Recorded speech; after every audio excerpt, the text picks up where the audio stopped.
Mirna meninggal karena sianida, dokter forensik Polri sebut siapa yang menaruh racunnya. Meski memastikan Mirna meninggal karena racun sianida berdasarkan hasil otopsi, namun dokter forensik Polri, Kombes Pol Dr. Sumi Hasri Purwanti menyatakan yang jadi persoalan adalah siapa yang memasukkan racun tersebut. Hal ini diungkap oleh dokter ahli forensik nomor 1 di Asia ini melalui akun kanal YouTube pribadinya Senin 9 Oktober kemarin. Menurut dia, hasil otopsi itu benar dan dia yang memimpinnya dan dipastikan Mirna meninggal karena sianida.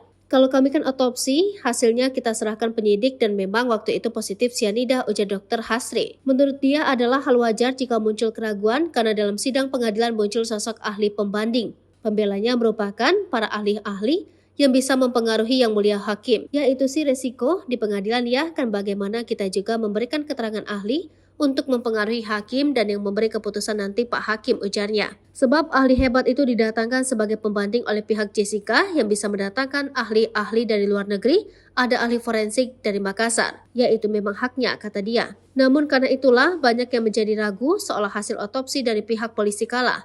Namun hakim sudah memvonis Jessica bersalah. Sebab berdasarkan hasil otopsi dari pihaknya, jika apa yang dilakukan Jessica itu membuat Mirna meninggal karena racun sianida.